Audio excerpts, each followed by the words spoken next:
if this doesn't work, then you'll know that why that happens sometimes. Um, I'm not sure what all is turned off here. The John Wayne. Now, some of you probably may not even know who John Wayne is. You may not. Some of you don't. He is a. He was a movie star who has been dead for not quite 50 years. So it's been a while. He hasn't got many new things coming out lately. But he was in a lot of movies. So you don't think he's been dead that long? Nah, 78. I'm going to say, but I didn't look it up. But somebody can look it up. So 1979. Thank you. We got the marvels of modern phones. So 1979. Anybody got a favorite? Now, I don't believe in John Wayne theology, and if you want to talk about that later, we can. We can go into that. But has anybody got a favorite John Wayne movie? What McClintock? Oh, McClintock. Okay, that's a very good. Yeah, Chisholm. Okay, that's very old. Okay. Not necessarily a movie, but John Wayne, as a young man, was hanging around Hollywood. He got a chance to visit with an older guy named Wyatt Earp. Okay. Got all the stories from Wyatt Earp. You got Wyatt Earp stories from famous. Okay. Anybody else? No one else is old enough to have a John Wayne favorite. True Grit. True Grit. Very famous movie. True Grit. I said that. Here comes some more people in, and I know that the Cowboys. The Cowboys. What was it? She wore a yellow ribbon. Stagecoach. Oh, probably the Searchers. Probably the Searchers is known as one of the best westerns of all times. El Dorado, Rio Bravo. It's very confusing. The plots seem to be a lot the same in those two movies. I get them locked up together sometimes. The last movie, I believe, was The Shoot. Susan's favorite, and she can't think of it, is The Quiet Man because it has who in it? Maureen O'Hare. And oh yeah, wah! So yeah, and it's not even a western. The Quiet Man, probably I think one of the greatest westerns. Very good. The Man Who Shot Liberty Valance. Nobody saw that. It was probably probably with. Your mom's the John Wayne fanatic. That see, boy, now we're never going to shut up. See, Dave, what? Yeah. I forget, it might have been Ed Sullivan, but he shows up on his horse and he's telling the audience why he loves America. Okay, why he loves America. All right. So, anybody else? We've gone through a list of a lot of John Wayne movies, but we don't have my favorite one on the list.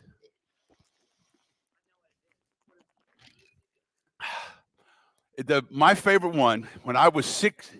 Okay, Susan wants to say it. The Sons of Katie Elder. Sons of Katie Elder. When I was 6 years old, The Sons of Katie Elder came out. It was John Wayne, stars John Wayne and Dean Martin, and it's loosely based on the Marlowe brothers who lived in Indian Territory and in Texas. Indian Territory is Oklahoma, if you don't know, and that's where I grew up. And so The Sons of Katie Elder, and I thought it made a big impression on me. And The Sons of Katie Elder, we're not going to live the whole thing, but it would be great if it would be probably better than anything I could say. But it was about, at the opening scene, there is a lot of concern because this lady has passed away. And this lady in the movie has 4 sons. Actually, there were 5 brothers, but they probably ran out of actors. They didn't want to pay them all. So there's 4 sons in the movie, and one of those sons is a gunfighter. And there's a lot of concern with the law that the gunfighter is going to show up at his mother's funeral, and is there going to be a problem? And so they get ready to have the funeral, and they say, well, I guess he's not going to show. But of course, John Wayne is going to show, and he's up on the hill watching his mother's funeral, but not there in the event.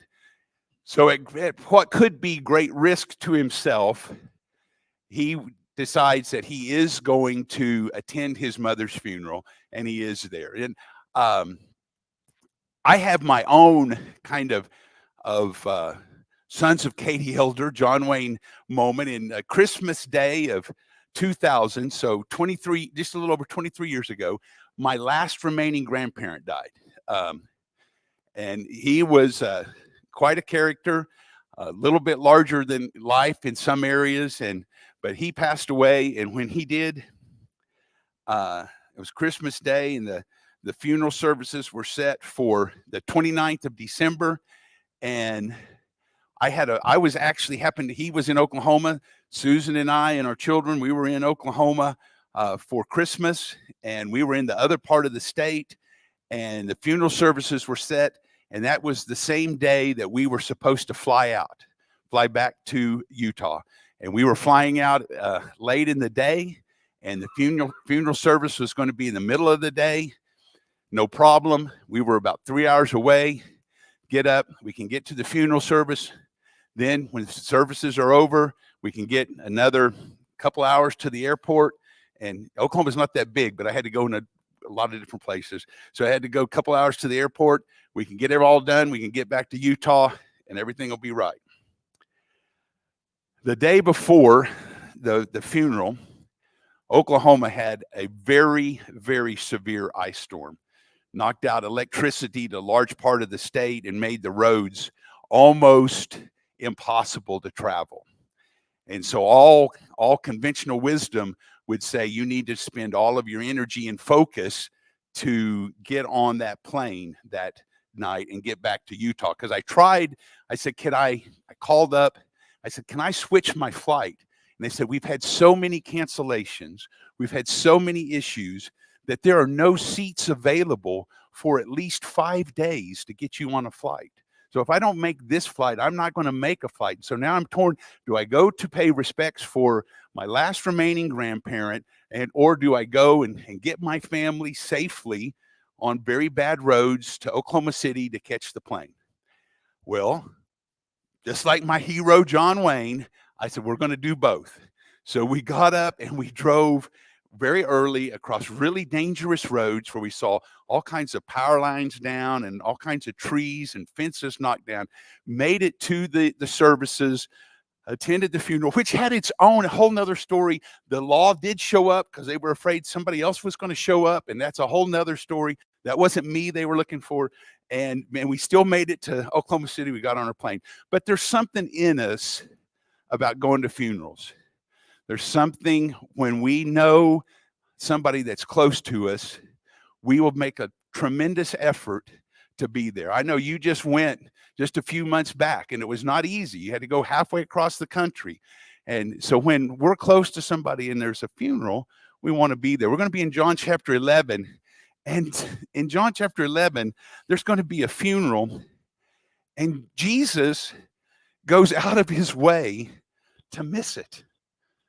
Instead of going out of his way to be there, he goes out of his way to miss this funeral. So if you remember in John chapter 10, where we were last week, there was they had a big discussion, which is really, I believe, the first part of 10 is a continuation of the discussion that occurs in John chapter 9, and then he gets down to kind of a scene change in verse 22. He says, then came the Feast of Dedication. They have a big discussion about what's going on, and where he gets into a situation, with the Pharisees and the leaders, and then they want to kill him.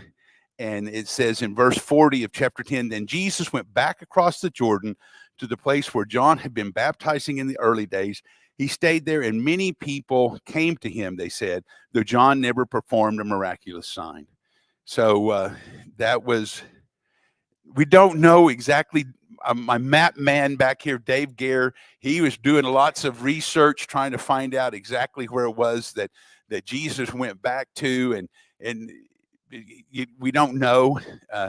We don't know exactly where it was, but it's probably in the wilderness out in this area here. So here is Jerusalem, here is Bethany, and Jesus is somewhere over here and here is Bethany. And Bethany is where chapter 11 is going to begin.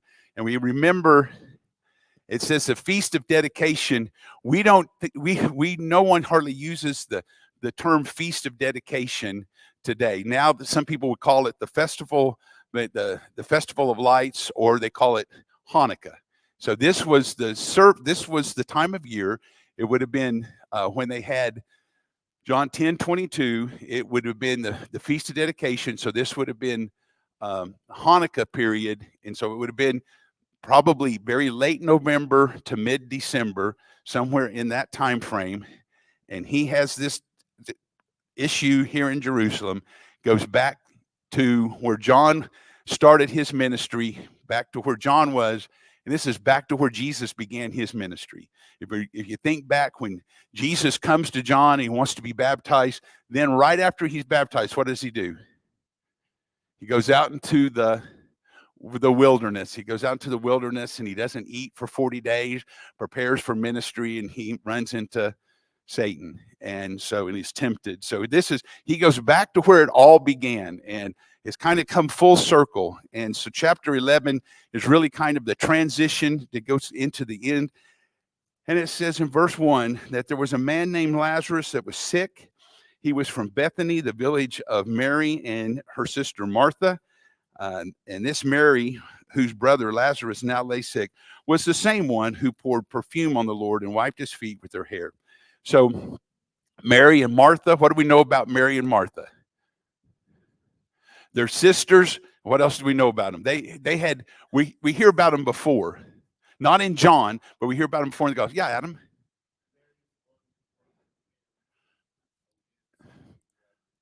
Yeah, Mary had perfume. It's the same Mary who poured perfume on Jesus' feet and wiped it off with her hair.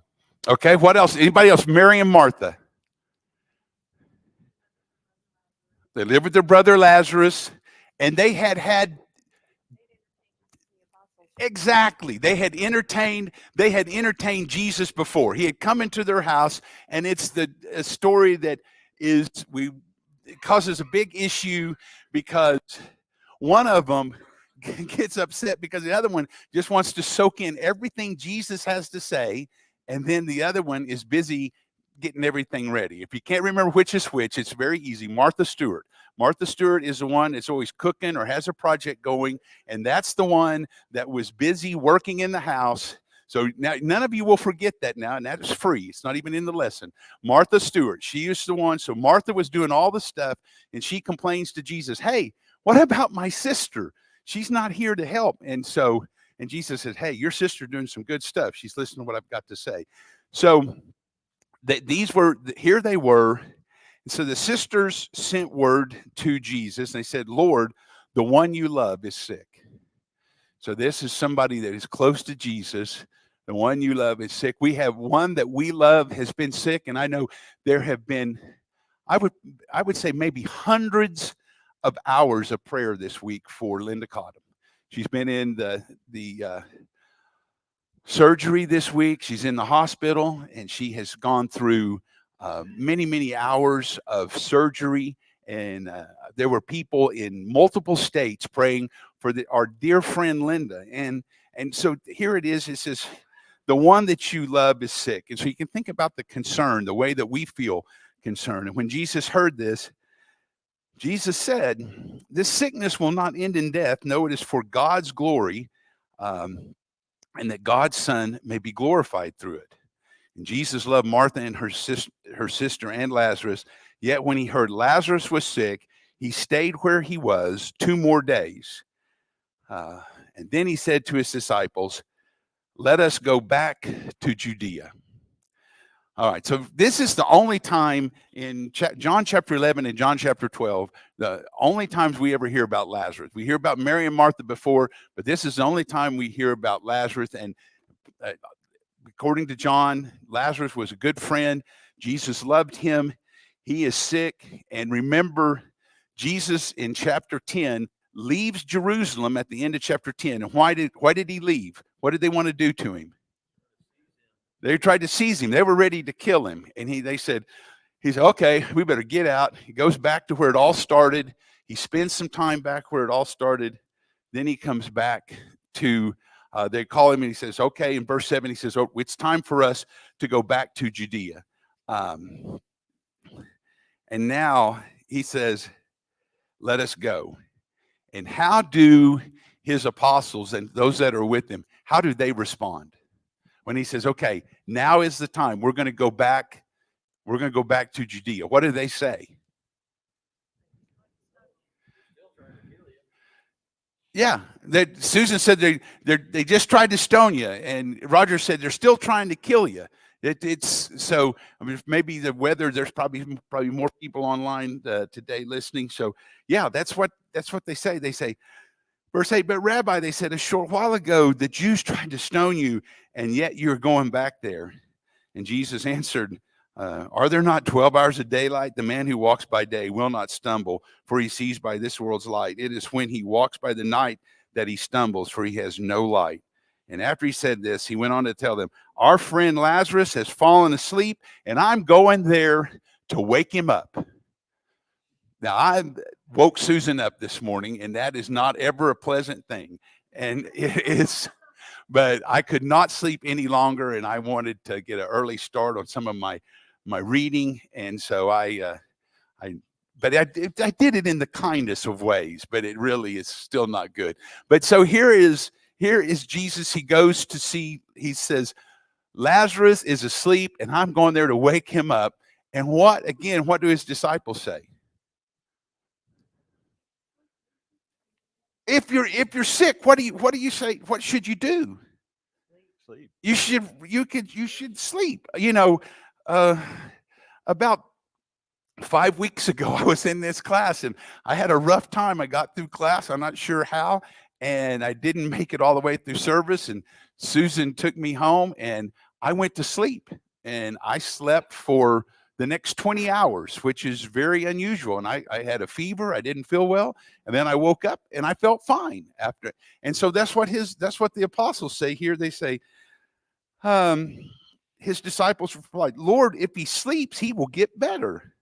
And verse 13, Jesus had been speaking of his death, but his disciples thought he meant a natural sleep. And so Jesus tells them plainly, Lazarus is dead. And for your sake, I am glad I was not there, so that you may believe. But let us go to him. All right. Yeah, Mike. This is one of those passages that reminds me a little bit of was it Ananias that baptized Paul? Yeah. Ananias reminded God that Paul was killing people. Yeah. And here the apostles remind Jesus that he was his life was in danger, and I think we do that a lot, and they reminded him that it was probably better for Lazarus to stay asleep, that it was more healthy. And I know it's in the Bible so that we're instructed, but one of the instructions is we really don't have to remind God of stuff. We do. That's true. God knows, but we do remind him. I think it's Genesis chapter 19, and it says that God remembered Abraham. He remembered what Abraham said. And so I don't think God ever forgets, though. And I don't know how his memory works. And I know that's not a word, but God remembered Abraham when he goes and he spares Lot. Yeah. Didn't Moses reason with God? Yeah. I think it's fine to reason with God. No, don't destroy everybody. What'll the nations say, or something along those yeah, lines. I think there are discussions and there's reasoning and there's anger, but I don't think God ever forgets. I don't think we ever have to. I think about this all the time, not all the time, but a lot of time. God is never late. He's never late. He's always exactly when he wants to be. And also this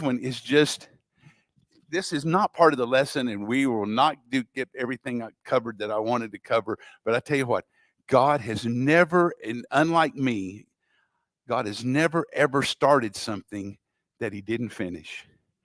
Isn't that beautiful to think about? How many things I am horrible at starting things and not Anita, I know it makes you anxious. I'm sorry. I am so bad at starting things because I want them to be a certain way and not finish them. God has never started something he didn't finish. Yeah, David.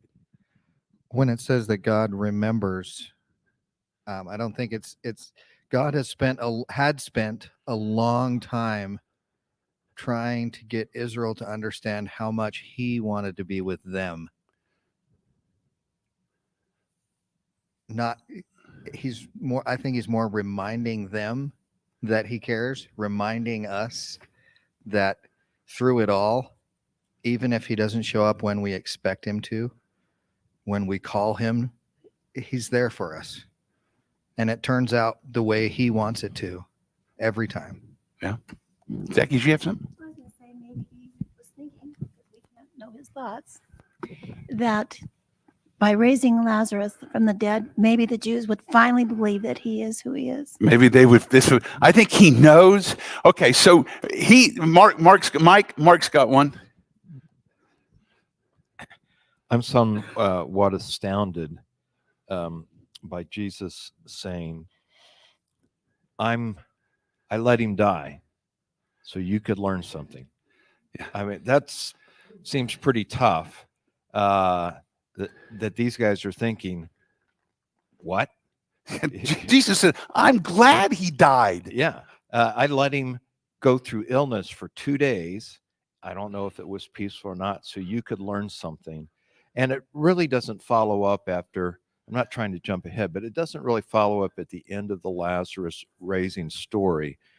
But these men now preach with fervor that Jesus not only was raised from the dead himself, but he can raise those who believe in him from the dead. And so I think that may be part of the lesson. Okay, spoiler alert, if you didn't know, Lazarus is not going to stay dead. So just kidding. Just kidding. I'm kidding. It reminds me of standing in line to see the movie Titanic, but that's a different story. All right, wait a minute. We got to move on. Randy already made fun of me publicly last week because we spent 6 years in 10 chapters. So here we go. We get to John chapter 11, verse 16. In John chapter 11, he says, okay, we're going to go back. And they say, hey, if he's asleep. And he goes, no, I'm glad he's really dead. And I'm glad he's dead. I'm going to come back and we're going to raise him I want you to see what's going on. And so then in John chapter 16, in a couple of chapters, Peter's going to take a lot of heat. Peter's going to take a lot of heat because he's going to say, I will never deny you. And then sure enough, Jesus says, before the rooster crows twice, you will deny me 3 times. And sure, and so we know about this whole thing about Peter, but Peter's not the only one. In John chapter 11, verse 16, they say, hey, we're going back. And what happens? Oh, Thomas says, let's go back so we can what? So we can die with him. He said, let's go so that we may die with him. And in a couple of chapters, Thomas is going to get a chance to die with him. And is Thomas there? Matter of fact, Thomas skedaddles. He's the one who skedaddles probably the furthest, because when they get together again and Jesus appears after he's been risen from the dead, who's missing? Thomas. And so he's the one who said, let's go on back so we can die with them. And then you look around, where did Thomas go? He's not here. So, all right. So they go back. Verse 17, on his arrival, Jesus found that Lazarus had already been in the tomb for 4 days. Bethany was less than 2 miles from Jerusalem. 2 miles. If you are kind of lightly jogging, you can go about 4 miles an hour if you are 64 years of old in my height. So that is a very fast walk at 4 miles. So Jerusalem to Bethany, let's say 45-minute walk. If you got on some good shoes, I like to walk. So that it's not a super long distance. It's about 2 miles away in now and then. So here they go. And that will come into play. And many Jews had come from Jerusalem. That's why they pointed out. And many Jews had come to Martha and Mary to comfort them in the loss of their brother. And when Martha heard that Jesus was coming, she went out to meet him. But this time Mary stays behind. And so in verse 21, Martha said to Jesus, if you had been here, my brother would not have died.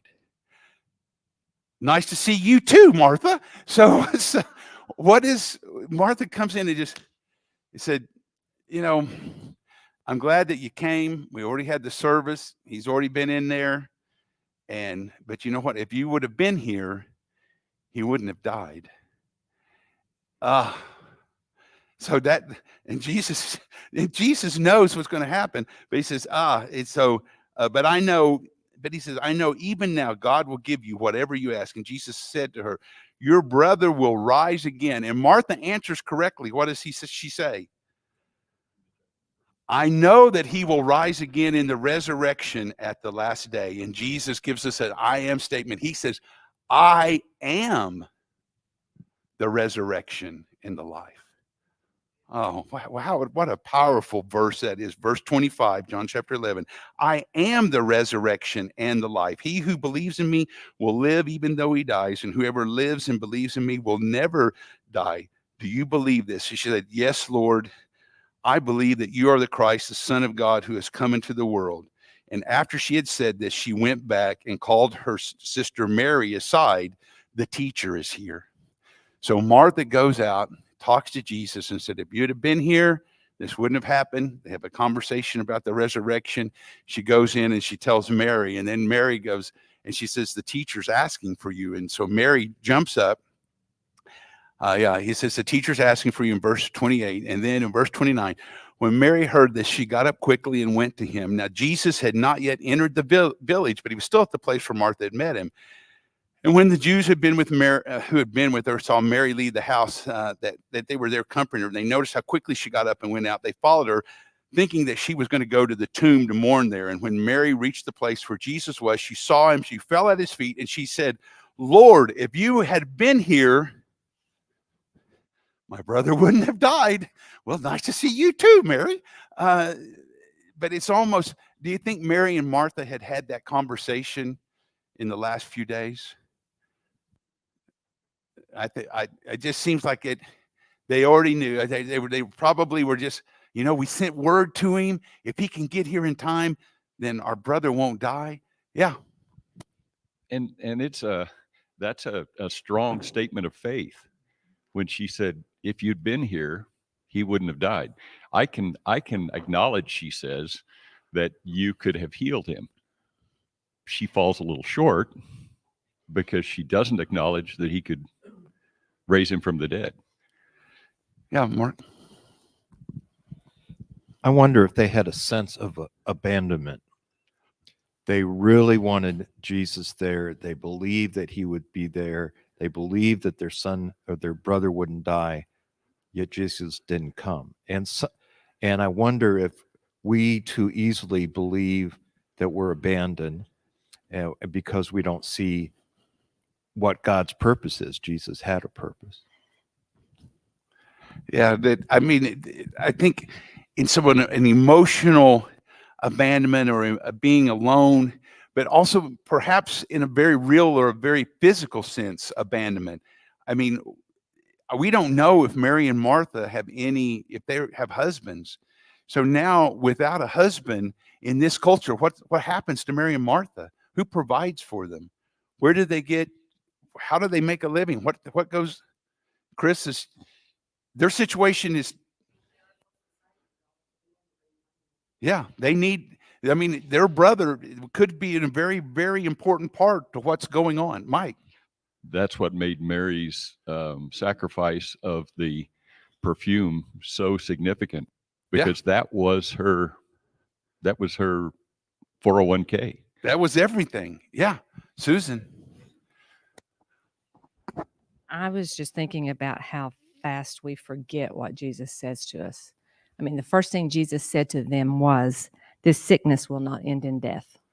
Okay. And you think they had these conversations and one of them didn't say, hey, remember, he did say this. Do you think? But maybe he was wrong. But I don't know. This is a difficult situation, Mary and Martha in. Perhaps it could have been very difficult. My mom was 5'2", And I loved every inch of her. But my dad was 6'5", and I loved nearly every inch of that too. But no, I'm just kidding. I loved him dearly. But when he passed away, and I'm not tall, but when he passed away, every time I came to visit my mom, I had one very important job. I could change the light bulbs. She couldn't reach the light bulbs to change the light bulb. And I would go around and she'd have these ceiling fans. And sometimes I would change 11 light bulbs while I was there in one weekend. So, but sometimes you need, I mean, they could have had a very real physical need. My mom needed somebody that would change light bulbs, and that was me. And so they might have had a very real situation here. So Mary comes running out and she says, now, if you would have been here, Lord, my brother would not have died.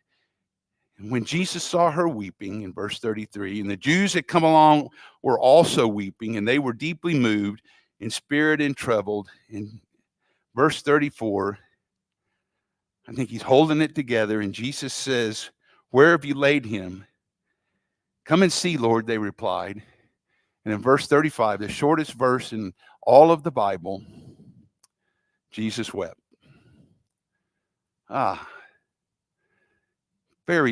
Two words, but so powerful. Jesus wept. Now, we could spend the rest, we'll spend some time. Why?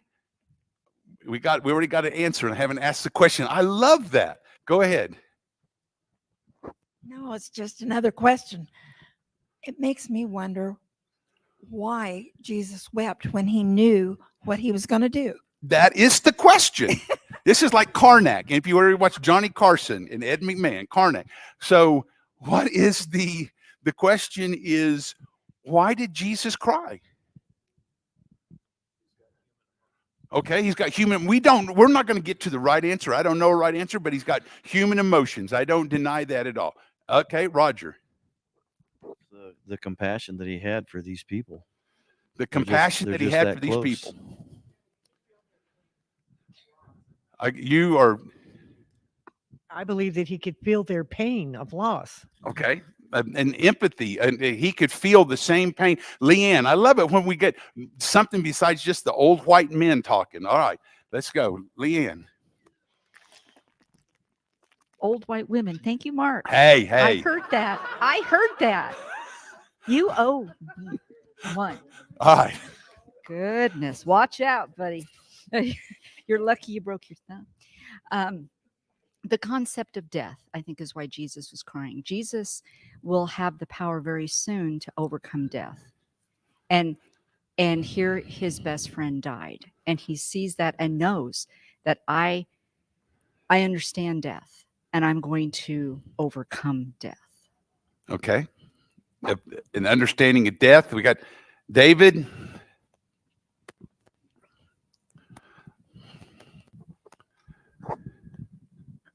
Here you have a guy that, for all intents and purposes, they're not seeing him as who he's saying he is. They're believing he can do whatever he says he can do. But then when it comes to, but if you just were here, Okay. we're your best friends, and you didn't even bother to show up. Yeah. And it breaks his heart. It shows that he was not just God, but he was man. He was all man. You kind of with what Mark was saying. Yeah, Mike. There's an adage. I don't care what you know until I know that you care. Yeah. And he cared. What time of year was it? It had been winter. In John chapter 10, verse 22, they had Hanukkah. And after that, he leaves and he goes back to where it started. And then in John chapter 12, which is the next chapter after 11, that's the way math works. So the first verse said it was what? 6 days before. What was this? Just any Passover? No, this is the Passover. So this is John chapter 12 is going to begin with the Holy Week. So from 11 to 12 so it was they have a big blow up down here and it's wintertime. He goes away and regroups. He comes back and he comes back to Bethany. And then in John chapter 12, it says it's 6 days before Passover. This is Holy Week. I think we cannot discount that when Jesus is seeing this funeral, when he's seeing these people crying, when he's seeing all the emotion that's being poured out, and the lack of, like has been mentioned several times now, the lack of understanding of what Jesus could do, you can't discount that he's also thinking about, there's going to be a funeral for me. And it's very, very close.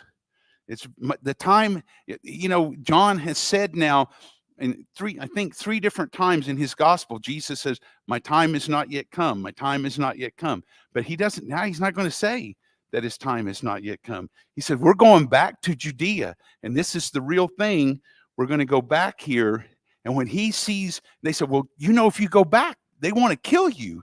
And he says, we're going to go anyway. And when he gets back and he comes to this funeral and he sees all this emotion, I think there's empathy. I think he feels concern for all certainly Mary and Martha, and that Lazarus had to go through this. But I think he also realizes, because as Mark pointed out and as David has pointed out, that he is human, and he's saying, they're going to be doing this for me. My mom is going to be the one crying. My best friends are going to be the one that are confused and that are sad and that won't know what to do and that feel alone or that they feel abandoned for 3 days. And so I think that's what he's feeling right there. So he weeps in verse 35. Then the Jews said, see how much he loved him. But some of this said, could not he who opened the eyes of the blind man have kept this man from dying? Again, if you'd have been here, you could have kept him from dying. And verse 38, Jesus, once more deeply moved, came to the tomb. It was a cave with a stone laid across the entrance. This is very reminiscent of what we're going to see in just a few chapters. There was a stone laid across it, and he says, take away the stone. But Lord, said Martha, again, it's Martha Stewart. What is she concerned about? We don't have enough potpourri. She says there's going to be what? There's going to be a smell. There's going to be an odor. He said, really, that's what she says. By this time, there is a bad odor, for he's been in there 4 days. And Jesus said, did I not tell you that if you believe, you would see the glory of God? In John chapter 1, verse 14, John begins his gospel. It says, we have seen his glory, the glory of the one and only. And he said, didn't I tell you that if you believed, you would see today the glory? And so they said, so they rolled away the stone in verse 41. Then Jesus looked up and said, Father, I thank you that you have heard me. I knew that you always hear me, but I said this for the benefit of the people standing here, that they may believe that you sent me. When he had said this, Jesus called in a loud voice, Lazarus, come out. The dead man came out, his hands and feet wrapped in strips of linen and a cloth around his face. And Jesus said to him, take off the grave clothes and let him go. What a powerful, wonderful story. You have to remember there are only 8 miracles in the Gospel of John. 6 of those miracles are unique to John's gospel. There's 2 of them that are not unique, that are covered in other gospels, and they're both in chapter 6. It's walking on the water and feeding the 5,000. And so all the rest of the miracles are only here for in John's gospel. And I think every time we think that, and he doesn't cover very many compared to the other gospels. So when John brings up a miracle, I think there's always a very specific purpose. And I think one of his very specific purposes, he wanted to write verse 35, that Jesus wept, that's how much he cared. And that's how much it meant to him. And that's how much he is in the concern that he has. One thing I know is you can read the Gospels over and over again, and every single time, whether it's a widow's son being carried out, or whether it is a daughter that's died, or whether it's his friend that's been in a tomb already for 4 days, Jesus messes up funerals. Don't ever forget it. He even will mess up his own. And if you're smart, he'll mess up yours. Isn't that great? He will mess up my funeral. We're about out of time. We still got a little bit left to go here. And he's so then in verse 43, it says, many of the Jews had come to visit Mary. They saw what Jesus did and they put their faith in him. But then still others went to the Pharisees and told them what Jesus had done. The chief priests and Pharisees called a meeting of the Sanhedrin. That's all the three different groups, the Pharisees, the high priests, and the scribes of the law, the law teachers. And what are we accomplishing? They asked. This man has performed many miraculous signs. So we let him go on like this. Everyone's going to believe him. Then the Romans will come and take away both our place and our nation. Then one of them named Caiaphas, who was the high priest that year, spoke up. You know nothing at all. You do not realize that it is better for you that one man die for the people than that the whole nation perish. 51, verse 51. Don't sleep on verse 51. He did not say this on his own, but as a high priest that year, he prophesied. I don't think he didn't have control. He was used to be a prophet. Verse 51, he prophesied that Jesus would die for the Jewish nation, and not only for that nation, but also for the scattered children of God, to bring them together to make them one. So from that day on, they plotted to take his life. Verse 54, therefore Jesus no longer moved about publicly among the Jews. Instead, he withdrew to a region near the desert, to a village called Ephraim, where he stayed with his disciples. When it was almost time for the Jewish Passover, many went up from the country to Jerusalem for the ceremonial cleansing before the Passover. They kept looking for Jesus. They stood in the temple area and they asked one another, what do you think? Isn't he coming to the feast at all? But the chief priests and Pharisees had given orders that if anyone found out where Jesus was, they should report it so he might arrest him. So we're going to begin next week in chapter 12. We'll go through there. We will, once we'll get through chapter 12, then we'll start maybe doing a couple of chapters at a time, because there's going to be a lot of stuff that goes on. So we're going to wind up here in just a few more weeks. I know you think that it was never going to happen, but we've made it through the first 11. We've made it through a very powerful. It's only one more miracle left out of the 8. And it's, again, a very, very touching miracle. It's the one where Jesus helps them catch some fish. And so it's a great, and he cooks. So it's a great one. Let's have a prayer, and then we will go out. God, we thank you so much for your word. We thank you so much for the Gospel of John. We thank you for the entire Bible and the way it can speak to us. God, we thank you for a Savior. We thank you for a Savior that messes up funerals. And God, we just pray that you would be with us at this time, that you would open our hearts, that we can come into a time of worship, and that we would be full of praise for you during that time, God, and that we would lift our voices and we lift our thoughts to you, and that you would be honored by the things that we say and the things that we do. It's in your Son's name we pray. Amen.